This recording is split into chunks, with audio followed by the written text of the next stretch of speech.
Today we're going to see if we should buy or borrow Pasta Grannies by Vicki Bennison.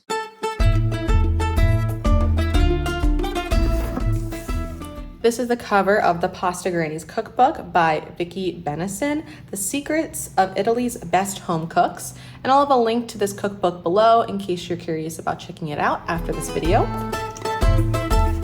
This is the table of contents. So I really like how it's all broken out. We have nuts and herbs, vegetables, pulses, potato and gnocchi, seafood, meat. I just feel like it's nice that it wasn't broken out by meal and instead by what types of ingredients kind of are required for the pasta, which I think is pretty cool and also kind of shows you a lot of the variability that this cookbook can offer. So in the introduction, I learned that Vicki Bennison actually had a YouTube channel before this cookbook. So she runs the channel Pasta Grannies, which is where the name of the cookbook comes from. And she goes around Italy and finds a lot of grandmothers who have dedicated a lot of their life to making pasta and kind of talks about their stories and their recipes. And then this cookbook is a lot of that, where you're really seeing a lot of different recipes from different grannies and being able to learn a lot about their stories, which it's pretty cool. I believe she had the YouTube channel for about 5 years before she created this cookbook. So the first section that I wanted to highlight was the making pasta by hand section. This is kind of one of the most important sections in the cookbook because it really goes over how to make the base recipe for pasta.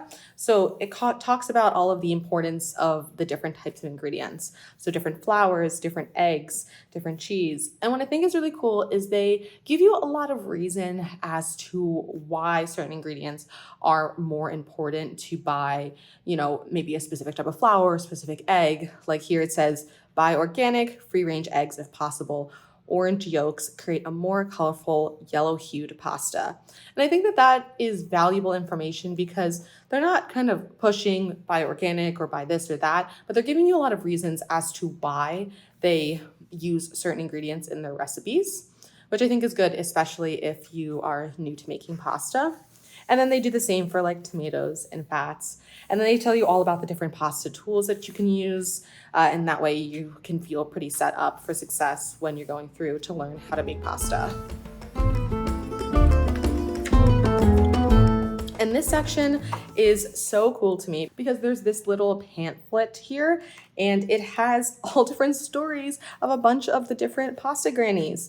I just think that that is such a nice little addition that you can kind of read a little bit about the person and then have some, gorgeous photos of the pasta they've made and of them themselves. And this whole cookbook is filled with just beautiful photography, which I think is also always nice, especially when you're looking at a cookbook. Also, look how stylish they are. Come on. Now this pasta I found so interesting. I've literally never heard of this type of pasta before. It's a sweet pasta that's intended for dessert. And it was another moment when I realized, yes, they separated all of the recipes based on the type of ingredients. So this type of recipe would normally be in the back of a cookbook where they have the dessert section, but you might have saw there is no dessert section. So it's kind of cool that this ended up just in this first section of the cookbook. The nuts and herbs because it uses walnuts in it, and also cocoa powder and orange and lemon and sugar. It's just really cool to kind of emphasize the different ways that pasta can be used. And this recipe I found particularly interesting because it actually shows you how the base pasta recipe can still be manipulated by adding basil, and in some other recipes there was spinach, into the dough. So even though you're creating this base pasta recipe, which they refer to in a lot of the recipes, for you to go back to that first section where we saw how to make pasta, they still in the particular recipe might tell you to add things such as basil in this recipe. And then I picked this recipe because it's Giovanna's Tagliolini red bean soup. If you don't know, the G in my name actually stands for Giovanna. I did not make this recipe. I'm not a pasta granny yet, but I did find this recipe super interesting. I really liked that this section is particularly for recipes that are intended to be made like weekly or, as just kind of a go-to easy recipe that a lot of people in specific regions will make all the time. And so I think this one is from Tuscany, or at least they're referring to Tuscans loving their beans, hence the red bean soup. So I thought that was a really cool section. While they're not calling it like weeknight meals, they are calling it pulses, which is a word that's used in Italy to refer to exactly this, like go-to recipes that are made on repeat. And then I was super excited to see a gnudi recipe because I've made these ones before, but I'm only a recent convert to this type of pasta. I had no idea that it existed. And it is basically these like little balls, as you see here, of ricotta and then spinach. I'm sure there's other types of gnudi, but this recipe is the exact type that I have had before. And I thought it was nice that you saw it in this cookbook because I think my original assumption was that a lot of the recipes were going to be like just a couple different shapes of pasta and then more heavy on like different sauces or preparations or things like that. So it's nice to see a lot of variety throughout the cookbook. And then speaking of different shapes, this shape was so interesting to me. You can see that it's kind of braided and then folded into a circle. I've never seen this before, but I wanted to include it in my flip through because I feel like it's an example of a shape that you don't really need a whole lot to do, but you can totally try something new. And well, it's new to me. If it's new to you, you'll be able to try a new recipe and try a new pasta shape and really learn a lot aside from something you might typically make like a fettuccine or a gnocchi, something like that. And then I also appreciated that there was a whole section for pasta in brodo or pasta in sauce. So this one is for capelletti, which are just filled with, I think in this case, it is cheese. Sometimes they're also filled with meat, which I believe is another recipe in this section that I also saw. So it's nice that they separated it that way. So you have your pastas in sauce, pastas with nuts and herbs, or meat or seafood. You really can kind of gauge what you're looking for and find a recipe in that category versus what meal, which is how a lot of cookbooks are set up. And then this last section has ravioli and like tortellini. And this one I thought was super interesting because it's stuffed with pumpkin. I feel like I don't really know a lot of Italian recipes that use pumpkin. I know that there are some, but it was just nice that you were able to kind of see a recipe that has more ingredients outside of, the typical ricotta and Parmesan, which is very prevalent in this recipe book. But I feel like this is also just an example of the variety and the vastness that this cookbook offers. But let's cook this book. We're gonna make the recipe called Monica's Pasta Baskets with orgetta and lemon. Now, what's interesting about this one, this pasta granny says that they think they invented the shape, but it's really something that they believe some people might have made just organically, but it's not really an official official shape, which is why they just call them pasta baskets. You can see in the photo here, they're kind of just like, honestly, they look like dumplings I've had before because there is going to be a filling in them. But first, we're going to start by making pasta based on the recipe in the beginning of the book, and then we're going to follow the rest of the recipe as Monica has it written.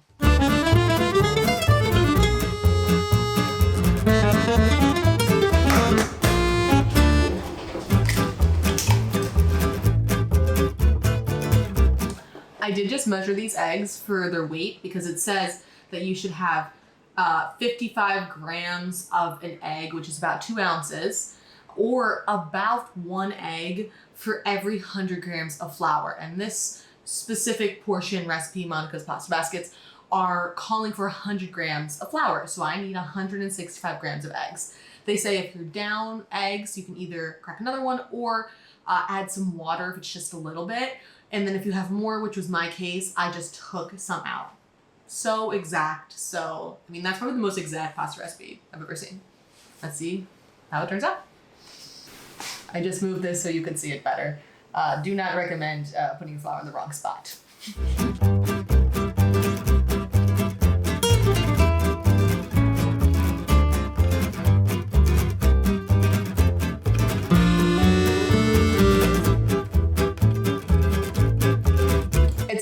also use a fork, but one of the options was using your hands. And I thought that was very true to how this cookbook is. Very old school, very traditional, and very much how people have been making pasta since, pasta was a thing.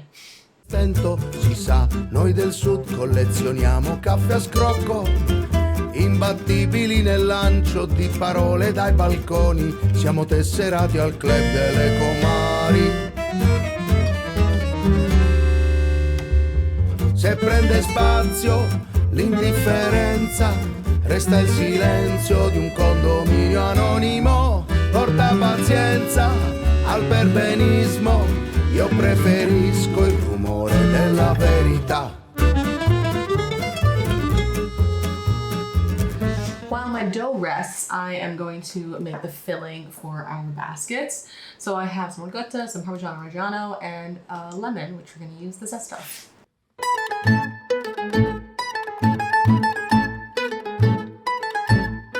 It says to drain ricotta, but this doesn't seem to have liquid like maybe a typical store-bought one. I'm just gonna roll with it. Oh wait, how much do I need? Oh, I only need 9 ounces. I need my scale.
I'm about, I think, like 4 short, so I'd say that's pretty good for accuracy, but ooh,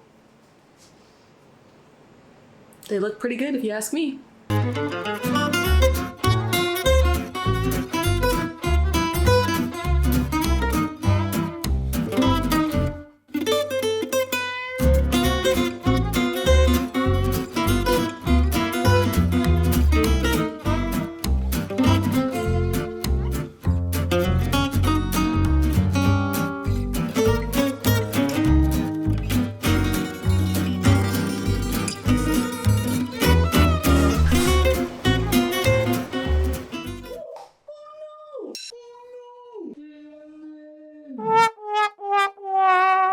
Okay, let's try them.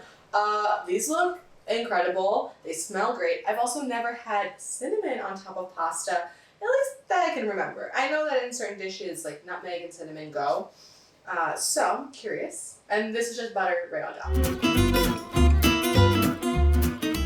So good, delicious, and easy. If you're looking to make some kind of like filled pasta, I would really feel like this is definitely really approachable. You just pinch the edges. It was really easy to do. Overall, I felt like the instructions were really great, and I was honestly like a little bit skeptical of all of the exact measurements for the pasta, because I was like, I made pasta before, like how much does this matter? This was the best pasta dough I've ever made. I feel like it was really easy. It was definitely worth using the scale, getting the measurements perfect. I was able to roll it out better than ever before. I'm not sure if I'm just stronger or if it was better pasta dough, but I'm guessing maybe it was a combination of both. Either way, I'm really, really loving this cookbook so far. I feel like the instructions and the story that they have above the recipe, kind of letting you know a little bit about the Pasta Granny and more about why she has this recipe, which she said on Sundays when she's not cooking anymore because she has a restaurant, that this is something that will gravitate towards because it's easy and can feed a lot of people. And I thought that was awesome. And I was glad I was able to try Monica's pasta baskets with ricotta and lemon. But I'm gonna go finish these. Okay, so should we buy or should we borrow? I say buy. I personally feel like if you want to learn how to make pasta, this is definitely the book for you. I was so blown away with the pasta recipe that they had, just the base recipe in this cookbook. I was impressed because I feel like the exact measurements and the attention to detail from all of the research that they had from all of the pasta grannies throughout Italy really showed off. Now, I've made pasta before, and a lot of times it's kind of like, 3 eggs, couple, grams of flour, or a couple cups, depending on what measurements or what recipe you're using. But the attention to detail for weighing out the eggs or like using extra water to make sure that liquid is exact, I think definitely makes a big difference. Now, you could borrow this cookbook and just learn the pasta recipe and then be on your merry way, but I feel like there's also so much value for learning how a pasta dough can be used in so many different ways. And I think one of the big things that I really got out of this cookbook was that it's not just a cookbook, it's also like a narrative piece that you can read and really learn about these people and learn about their history and all about Italy and all of the different regions that they're from, which I think is definitely something I want personally on my bookshelf because I know that I'll gravitate towards it to learn different recipes and different dishes, but also if I want to learn more about the people who created them. So if you also want to buy this cookbook, then I'll have a link to that down below. But that's it for now, so I'll see you again soon.